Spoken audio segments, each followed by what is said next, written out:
Bismillahirrahmanirrahim. Alhamdulillahirabbil alamin. Allahumma shalli ala sayidina Muhammad wa ala ali sayidina Muhammad. Assalamualaikum warahmatullahi wabarakatuh. Halo teman-teman, apa kabar? Mudah-mudahan teman-teman selalu dalam lindungan Allah Subhanahu wa taala. Amin ya rabbal alamin.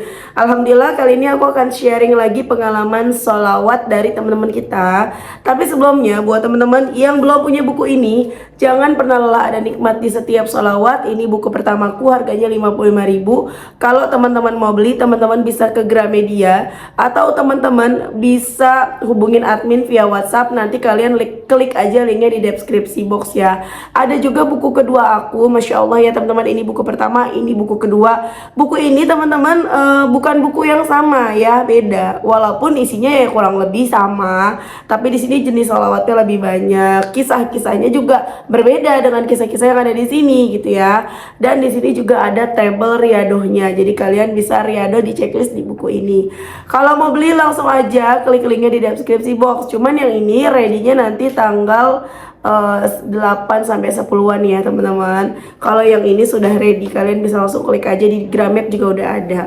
Dan buat kalian yang mau punya tasbih cantik seperti ini tasbih Iqibla, banyak juga kan teman-teman yang Mbak, aku malu bawa tasbih kemana-mana, pakainya Iqibla aja nih kayak gini. Ini warna putihnya tuh ya, cantik banget. Jadi kita tuh kayak pakai cincin, kita lagi diem aja nih, misalnya kita diem ya di jalan sambil main HP. Orang tuanya main HP padahal sallallahu ala Muhammad, sallallahu ala Muhammad, sallallahu ala Muhammad ya kan. Masya Allah banget ya. Ini cantik banget ya, insya Allah awet. Jadi dia ini bisa dikoneksiin ke handphone. Jadi nanti kalian download aplikasi Iqibla, bisa dikoneksiin di sana gitu ya. Jadi nanti tombol yang ada di sini nyambung ke sana gitu, tombol angka-angkanya gitu ya. Oke teman-teman, langsung aja aku akan bacain testimoninya. Ini dari Mbak A di Semarang. Assalamualaikum warahmatullahi wabarakatuh Mbak Mel. Waalaikumsalam warahmatullahi wabarakatuh. Saya A di Semarang. Mbak Mel, terima kasih untuk motivasi dan sudah mengenalkan saya dengan sholawat. Saya cerita sedikit kisah saya Mbak Mel. Semua berawal dari saya mengenal rentenir Mbak Mel 2 tahun yang lalu. Awal kehancuran diri saya dan rumah tangga saya, lemahnya iman dan ketidaktahuan saya tentang apa itu riba. Saya dan suami terjerat utang di rentenir 80 juta. Dan sekarang utang saya lebih dari 300 juta. Karena menggadaikan 3 sertifikat sekaligus untuk membayar si rentenir itu. Hari demi hari saya lalui sisa hidup saya dengan ketakutan, kecemasan, kesedihan, air mata yang selalu menetes. Teror dari si rentenir, jatuh tempo dari bank yang silih berganti karena japonya berdekatan. Saya hanya bisa pasrah Mbak Mel, memohon ampun sama Allah. Semenjak itu saya dan suami selalu berusaha sholat 5 waktu, membaca Al-Quran, puasa Senin Kamis, baca Waqiah, Yasin, duha dan tahajud tidak pernah kami tinggalkan Mbak Mel. Suatu hari saya hampir putus asa Mbak Mel karena selama itu Allah belum mengabulkan doa-doa saya. Tiba-tiba saya iseng buka YouTube dan di beranda langsung ketemu sama YouTube-nya Mbak Mel. Saya penasaran dengan isi YouTube Mbak Mel. Setelah saya dengarkan dan saya pahami, tak terasa air mata saya keluar begitu derasnya. Dada saya terasa sesak dalam hati, ya Allah, betapa jauhnya hamba kepadamu. Saya langsung memohon ampun sama Allah saat itu juga. Dari yang belum hafal salawat munjiat, sekarang saya udah hafal Mbak Mel. Yang dulu hanya bisa 10 kali sehari, sekarang 1000 kali bahkan lebih. Dalam sehari pun terasa mudah Mbak Mel, sambil saya seling dengan sholawat Jibril. Meskipun semua utang saya belum lunas, tapi saya yakin Mbak Mel secepatnya Allah pasti akan melunasi semua hutang-hutang saya. Terima kasih Mbak Mel karena sudah mengenalkan saya dengan sholawat. Semoga menjadi amal jariah untuk Mbak Mel, amin. Dan semoga Mbak Mel dan keluarga diberi kesehatan dan keberlimpahan oleh Allah Subhanahu wa taala, amin. Sekian dulu testimoni saya Mbak Mel. Doakan utang-utang saya cepat lunas Mbak Mel, dan semoga semua yang sedang terjerat riba segera Allah lunaskan, amin amin ya rabbal alamin. Masya Allah ya teman-teman, itu tadi testimoni dari Mbak A di Semarang. Hutang rentenir awalnya cuma 80 juta, berbunga jadi 300 juta. Tuh, makanya jangan main-main sama riba. Kan Allah juga udah ngingetin, iya Mbak Mel, tapi mau gimana lagi, ya udah kalau sudah terlanjur ya sudah. Aku juga pernah kok Ya, aku juga pernah terjerat riba. Walaupun bukan langsung ke rentenir ya teman-teman, karena aku taunya itu yang namanya riba ya rentenir. Kalau kayak misalnya kredit KPR atau kredit elektronik, dulunya nggak tahu kalau itu riba, beneran nggak tahu. Itulah teman-teman. Tapi ketika tahu, bismillah, pelan-pelan mulai meninggalkan. Stop untuk ngejalanin yang namanya riba, karena itu hancur kita.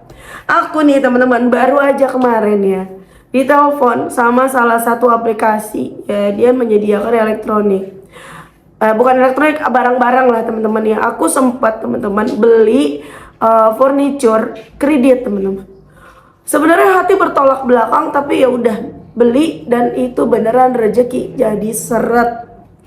Dan akhirnya udah bismillah, kan gak mau nambah utang baru kan, stop, udah bayar terus, jangan sampai nambah utang baru. Dan karena bayarnya bagus ya, rutin, gak pernah telat segala macam, ditawarin teman-teman, ditelepon, saya dari ini mau nawarin, kemarin kan belanja ini dana tunai katanya. Dana tunai, coba dicek dulu penghasilan mbaknya berapa sekarang. Aduh maaf, aku nggak belum mau, aku bilangnya belum, karena gak enak kalau langsung. Aku nggak tertarik, itu riba ya, nggak gitu juga ya teman-teman. Kemudian ya dia ngecek, mbak kalau mbak mau gitu ya, mbak kirim aja KTP sama nomor rekening gitu loh. Nanti langsung masuk ke rekening mbak 24.900.000. Itu maksimalnya dapat segitu mbak, tapi mbak kalau nggak mau segitu juga boleh, misalnya mau seperlunya aja. Bener-bener nggak tertarik teman-teman, karena udah tahu itu riba. Riba itu bikin rezeki makin seret, udah dapat dosa, rezeki seret, berantakan, amburadul, capek. Jadi yang bener-bener nggak tertarik, masya Allah, itu susah banget ya. Zaman dulu kalau dengar peminjaman seneng banget, seger gitu loh. Ih, buat modal nih, bisa buat ini nih, bisa buat itu nih, buat belanja nih. Tapi itu dulu, bahkan dulu malah mencari mana nih yang bisa minjemin, mencari aplikasi atau apa gitu ya, kartu kredit yang bisa minjemin, yang bisa aku dapat pinjaman, itu dulu. Tapi sekarang malah ditawarin. Ketika nggak mau malah ditawarin. Sama juga tuh kayak doa kita, ketika kita kepengen banget nggak dapet, dan kita udah terserah deh, pasrah deh, dapat ya. Teman-teman ingat, kalau udah salawatan terus ada tawaran peminjaman, itu bukan jalan dari Allah, itu ujian, hati-hati. Tapi di balik ujian itu, kalau kita bisa ngejalanin ya, bisa ngelewatin ya nggak terjebak, itu ada apa namanya, hadiah yang besar dari Allah. Ya bener-bener aku nggak mau, aku tolak, tapi secara halus ya, maaf mas, lain kali aja, belum ini sekarang, lain kali aja, saya belum butuh, aku bilangnya gitu teman-teman. Wah sayang sekali mbak, bener-bener dirayu ya, sayang sekali mbak, begini. Iya belum. Tuh, Insya Allah banget ya, pokoknya the power of sholawat tuh bener-bener ngerubah kita. Mungkin kalau dulu masih yang iya sih tahu riba tapi butuh, masih gitu ya, tapi bener-bener udah nggak mau, karena dirasain sendiri sama aku sendiri ketika aku berkecimpung apa ya pokoknya aku sedang menjalani riba, beli ini pakai riba, beli itu pakai riba, kredit ini kredit itu, rezeki seret. Dan itu dirasain sama adekku sendiri teman-teman. Adekku cerita, teh dulu ya teh, gue tuh punya tabungan dan gue tuh beli apa-apa selalu cash, dia bilang. Tapi semenjak gue punya kartu kredit, punya ini, punya itu, kredit ini, sekarang kan makan aja bisa kan kita yang pakai kredit ya, makan maksudnya yang itu loh, aku nggak mau nyebutin aplikasinya, pokoknya kalian tau lah pasti ya. Pokoknya ada yang kita bisa beli dulu, bayarnya nanti gitu loh teman-teman. Itu ada di aplikasi yang pesan-pesan makanan, GoFood gitu, itu ada. Dan itu kan gak berasa, ujung-ujungnya banyak. Akhirnya gara-gara itu ya adekku bilang, kok kayaknya sekarang minus terus, boro-boro punya tabungan minus malah ya. Dan itulah gara-gara riba. Tanpa kita sadari, yang kita pikir, oh iya nih enak nih, kebantu nih, bisa lah. Misalnya ya gaji 10 juta, kalau kita ngeriba cicilannya, misalnya kita kredit handphone misalnya, cicilannya sebulan 1 juta, gaji 10 juta, masih cukup dong, masih sisa 9 juta, ya enggak? Masih banyak buat keperluan yang lain, tapi enggak, pada kenyataannya gara-gara riba, hancur. Ujung-ujungnya jadi gali lobang, tutup lobang, tuh. Jadi kalau bisa teman-teman jauhi riba. Ayo sama-sama jauhi riba, insya Allah bisa. Aku aja bisa, kalian pasti bisa. Pelan-pelan. Yang udah terlanjur kredit mobil, udah terlanjur kredit rumah, udah terlanjur kredit HP, ya udah. Kalau nggak ada kesepakatan bersama, kan kita harus kesepakatan ya, apalagi kalau udah berumah tangga ya. Dulu aku kepengennya rumah itu dilepas, rumah aku yang di Samarinda. Lepas aja udah, biarin, anggap aja buang sial tuh uang kita yang udah masuk sekian ratus juta. Dulu masih sekitaran 200 juta masuknya ya, baru beberapa bulan bayarnya. 2 tahunan mungkin ya, apa setahun lebih gitu ya. Tapi suami aku nggak mau, nggak mau terusin. Ya udah, daripada ribut ya udah gitu loh. Kita sama-sama nyelesain kreditan rumah itu dan alhamdulillah akhirnya beres, akhirnya lunas. Tapi dengan persyaratan, dengan jangan nambah riba baru teman-teman. Kalau kalian udah salawatan, udah benerin sholat, tapi kalian nambah riba baru, sama aja bohong. Gak pernah habis tuh utang. Karena dosanya juga kan ngalir terus. Ya. Oke teman-teman ya, makasih udah nonton. Semoga bermanfaat dan jadi motivasi buat teman-teman. Kita doain semoga Mbak A di Semarang segera lunas. Mbak A, kamu udah alhamdulillah. Allah tunjukin kamu kenal salawat. Karena tidak semua orang mengenal salawat. Jangankan 300 juta, 1 miliar pun dilunasin sama Allah. Ada, bahkan itu non muslim loh teman-teman. Aku pernah dengar kisah testimoninya dari Ustadz Yusuf Mansur. Ada seorang non muslim Chinese dia ya. Dia punya utang 2 miliar, kalau nggak salah 2 miliar. Kemudian dia ngikutin Ustadz Yusuf Mansur, dia dengar ceramahnya Ustadz Yusuf Mansur, mungkin di TV gitu ya, dia ikutin. Sambil jogging, dia baca Shallallahu Alaihi Muhammad. Sallallahu alaihi Muhammad, sallallahu alaihi Muhammad, sallallahu alaihi Muhammad. Udah itu terus. Ya, padahal yakinnya bukan sama Allah dia loh, padahal dia baca sallallahu alaihi. Utangnya 2 miliar lunas, bahkan dia sampai bisa kebeli mobil dulu tuh mobil Mercy. Kalau nggak salah inget ya, teman-teman, karena itu cerita udah lama banget. Tuh, mudah-mudahan aja orangnya udah dapat hidayah masuk Islam ya, teman-teman. Amin.